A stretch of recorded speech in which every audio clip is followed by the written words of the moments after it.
avec Patrick Lapalme. Certainement Patrick Lapalme de chez Remax Prestige. Et Salut. voilà. Comment ça va, mon cher? Très bien, toi? Ça va très, très bien. On a commencé la semaine dernière à parler du travail Oui. du courtier immobilier. Oui. On a parlé donc des premières rencontres avec le client. Oui. La première rencontre qui est l'analyse comparative de marché. Naturellement, on revient un petit peu, on va aller voir la propriété, on regarde les secteurs, on regarde les besoins, on regarde toutes les propriétés expirées, les en vigueur, les vendues. Donc, ce travail-là, à la base, a été fait. Donc là, aujourd'hui, on va parler de la complexité de la transaction. Donc, la coordination de tous les professionnels. Donc, on va regarder la documentation légale en entier sur la propriété. On va aller regarder l'acte de vente quand le client a acheté la propriété. Est-ce qu'il y avait des particularités dans l'acte de vente? Donc, est-ce qu'il a acheté avec une garantie légale? Pas de garantie légale. On va aller regarder s'il y avait des trucs aussi dans le certificat de localisation. Est-ce que notre certificat de localisation aussi, il est à jour? Donc, est-ce qu'il y avait une réforme cadastrale qui a passé à travers le temps? Est-ce qu'il y a des restrictifs aussi dans le certificat de localisation, comme des différentes servitudes, des zones d'inondation, des bandes de protection riveraine? Toutes ces particularités-là, on va vraiment les analyser. Comme le dit votre porte-parole André Sauvé, tout le côté plate, là. Ben, tout le côté plate, on va vraiment gérer. C'est vraiment un travail de minutie et d'enquête un peu aussi, parce qu'il faut connaître la propriété. C'est important de le faire. C'est vraiment important parce que c'est encore là, ces particularités-là ont une incidence directe sur le prix de vente.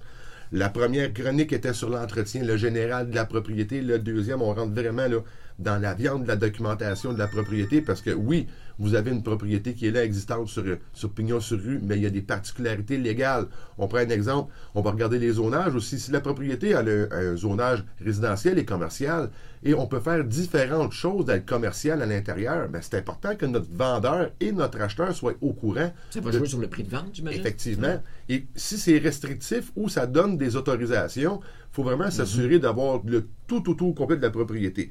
On va aussi voir, quand on va remplir notre déclaration du vendeur, on va répondre à une panoplie de questions qui va toucher autant sur l'énergie, le sol qui est là, les infiltrations, s'il y a eu des problématiques, des travaux de structure ou des productions de cannabis à l'intérieur.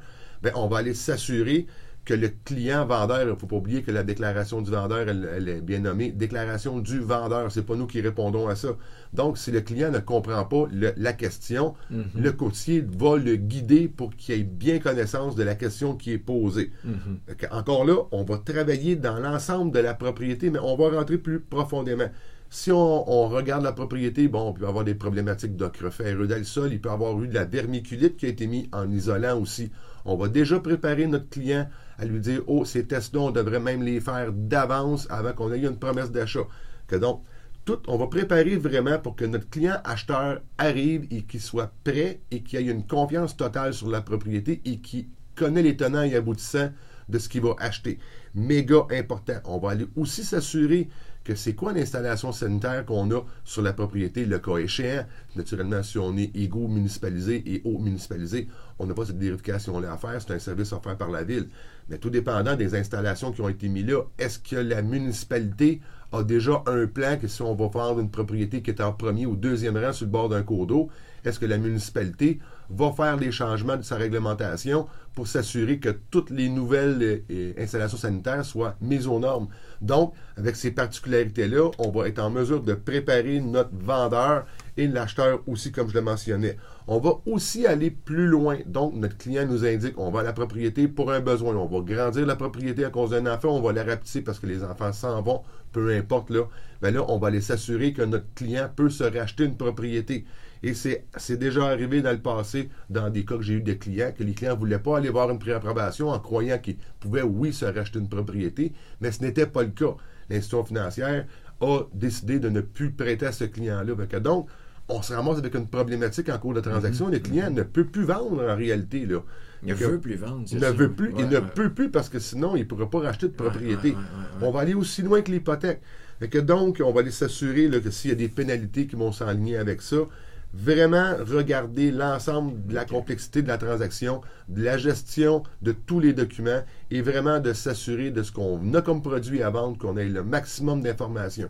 On va demander à la municipalité. Des fois, les municipalités vont nous donner des délais de 15 jours à 1 mois avant d'avoir les documentations, mais durant ce temps-là, on va toujours rester en attente de recevoir cette information-là pour les transmettre à toutes les parties. Patrick, si on veut te joindre. Facilement au 450-499-5544. Vous pouvez aussi venir nous voir sur notre page Facebook et sur la chaîne YouTube Patrick Lapalme, courtier immobilier. Patrick Lapalme, un but, une passion. Vendu. Vendu.